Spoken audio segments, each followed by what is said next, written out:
This is SSN Story Studio Network. I'm Tom Hoppy, and I'm your host of the Most Painful Podcast.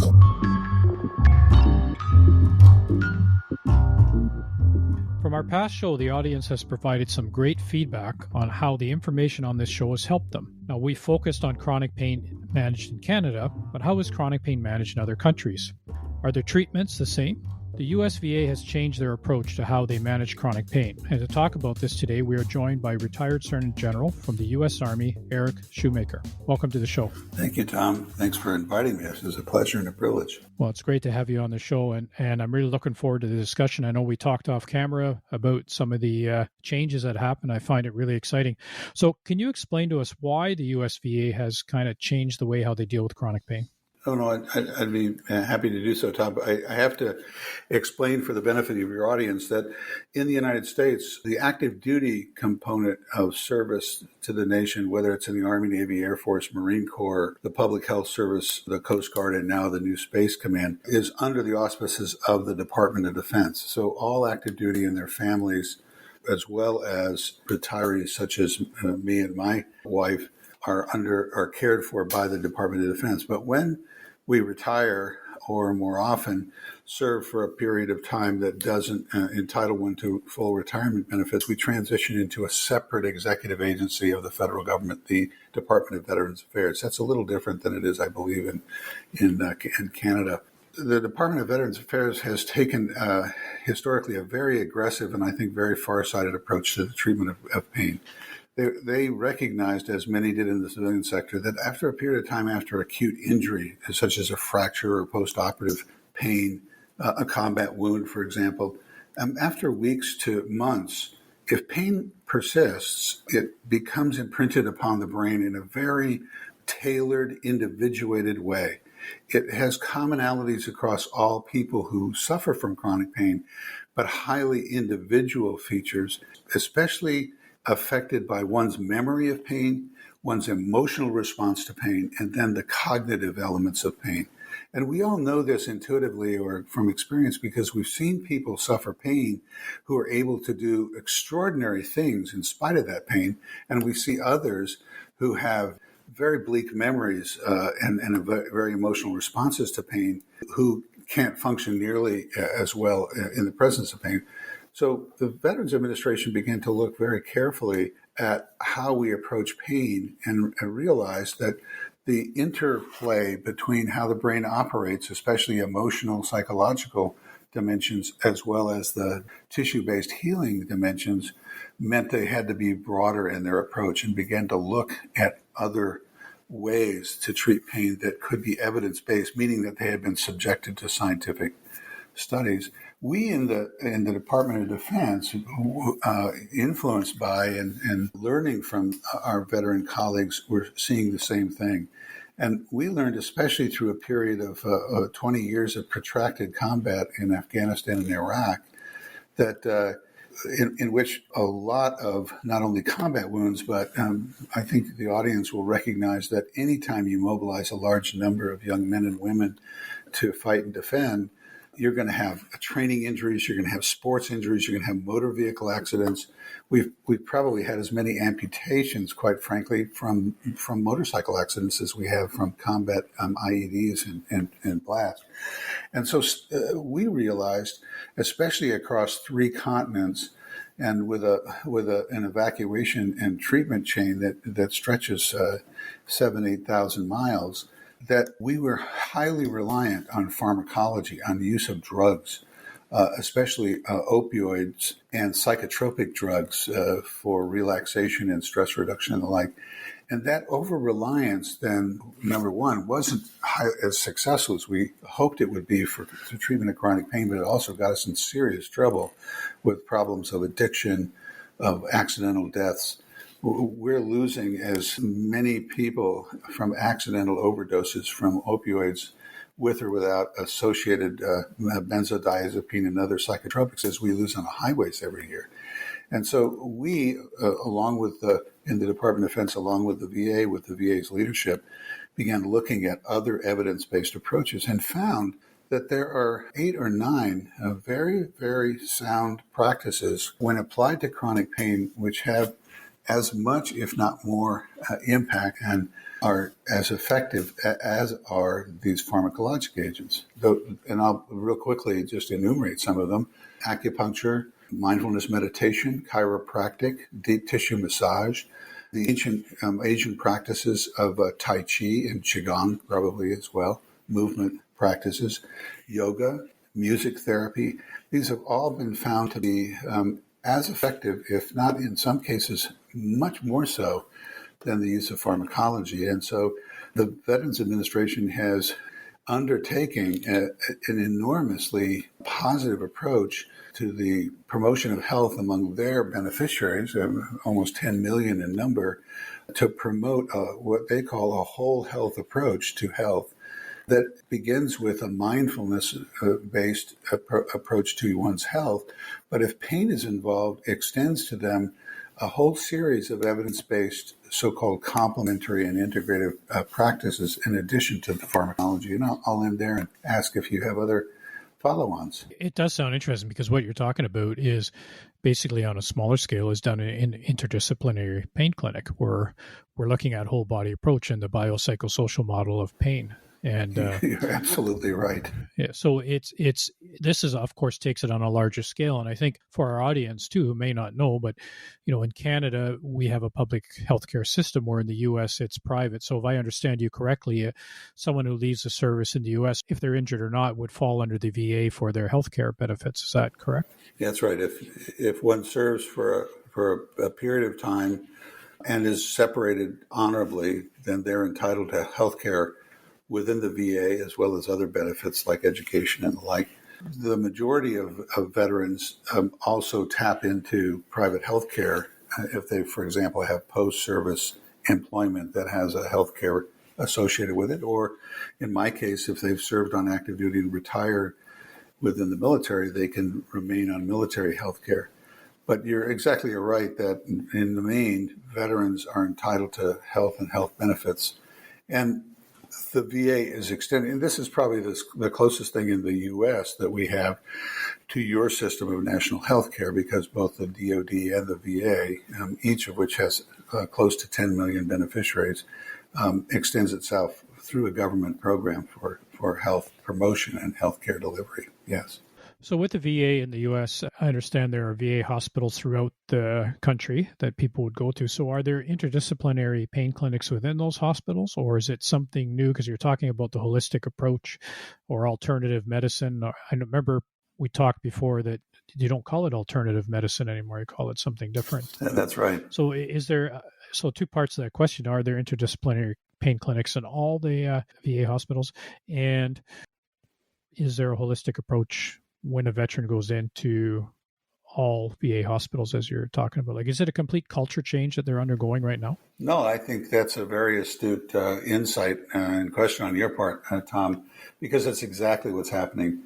The VA, which is one of the largest, if not the largest, health and healthcare institution within the United States, it rivals in size, much like the Department of Defense's healthcare system, rivals any one of the very largest private organizations that we have delivering health promotion and health care within the United States.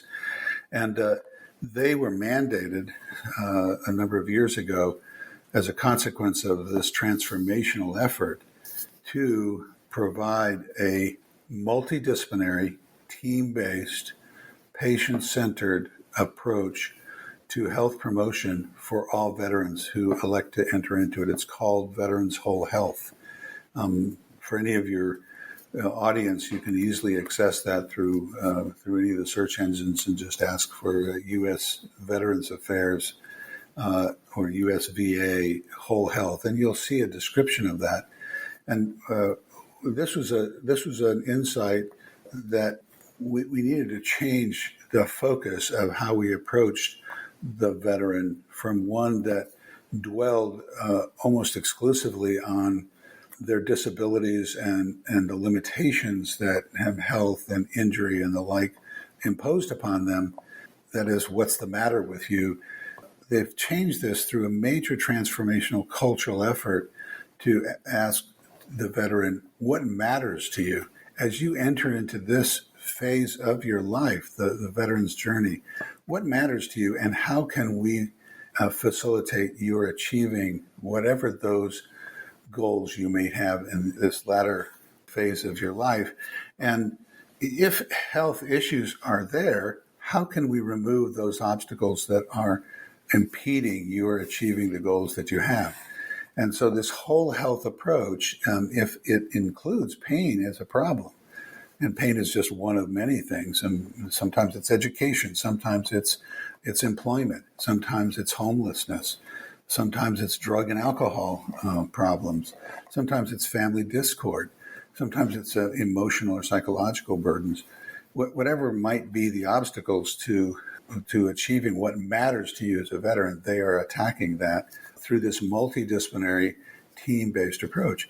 If pain is involved in this, then that same multidisciplinary approach, which you called the biopsychosocial model, which ironically is 50 to 60 years old, began in the Northwest, University of Washington in Seattle, began a major program on this in formulating based upon this biopsychosocial approach, biologic bases, psychological ramifications or interactions, and the social interactions, because people in chronic pain or people with any chronic illness have a major impact upon their social interactions, their interpersonal interactions, family discord, unemployment, problems that might occur as a consequence of that.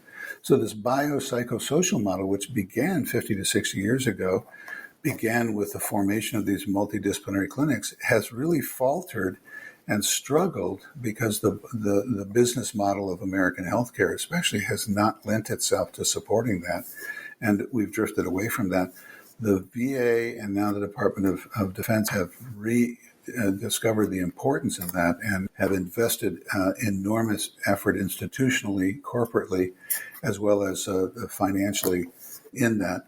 And now, under the VA mandate, every major center within the Veterans Administration, which is enormous, has got to have a multidisciplinary approach to this. I'd like to just comment real quickly, because you brought it up, that many of us have now moved away from thinking of this as an alternative space for care, as if we're building a separate parallel universe of care.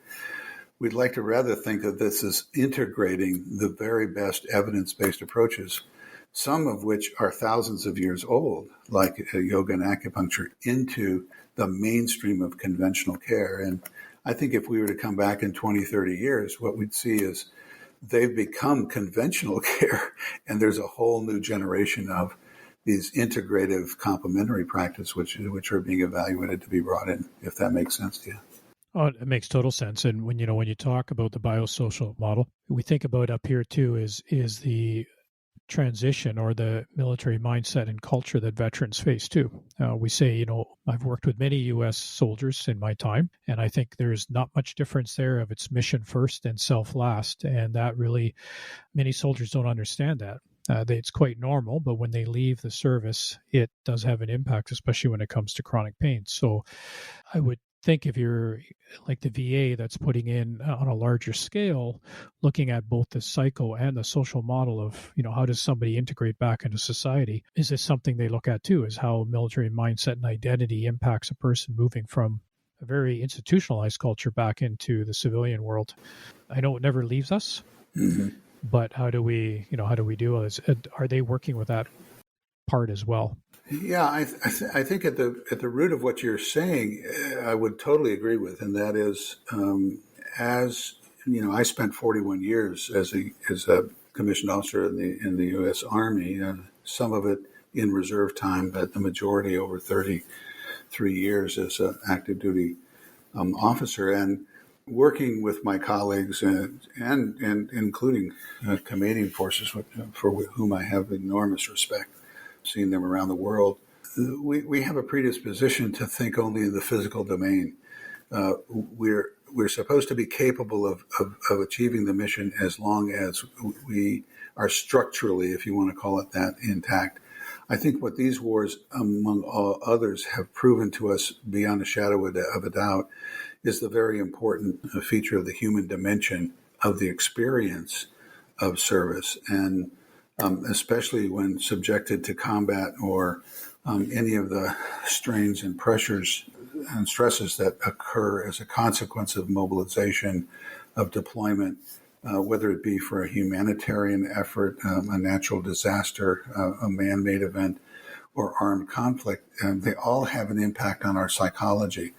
When you add to that the problems of sleep deprivation, temptation to use drugs or alcohol to alleviate some of the stresses and the pressures that we experience, I think we begin to see where the psychological dimension enters into this. Heretofore, we've looked at people who suffered from the psychological impacts of this and have labeled them somehow as a second-class citizen in uniform. We attached labels like combat stress and shell shock and other things that were attendant to both the physical injuries, oftentimes traumatic brain injuries, head injuries from trench warfare in World War I or from bombardments in World War II in Korea, and somehow separated that from what were thought of as more, again, for lack of a better term, soldierly injuries that you could physically see and measure. We're now beginning to see in no uncertain terms that the interaction between the psychology and the physical dimension is extraordinarily important and needs to be dealt with equally well. I've seen T-shirts that some soldiers and Marines wear that say that pain is weakness leaving the system, as if those of us who suffer from pain are somehow weaker than those that don't, despite the fact that pain is a universal human experience. And I think we're trying very hard to leave that mentality behind. But that's what gets us through some of the tough times in service. And there's so much more we can unpack with this, Eric. And but we know we've come to the end of the show, and it always goes by quickly. So I'd like to thank you for your insights. And it sounds like, to take it on that large of a scale with the VA and defense, to look at a whole person approach, I think probably has some good legs on it, and will help a lot of people. So thanks for your time on this. Thank you, Tom. So for our listeners, if you have any feedback about the show or more information on chronic pain, you can visit our website, veteranschronicpain.ca, or follow us on Facebook and Twitter at Chronic Pain COE, and on Instagram at Chronic Pain_COE. We're getting a lot of feedback on the show and a lot of questions, so keep them coming. And we'll look forward to the next episodes for the following season. Thank you very much, and stay safe. The Most Painful Podcast is produced for the Chronic Pain Center of Excellence by Story Studio Network and Eye Contact Productions.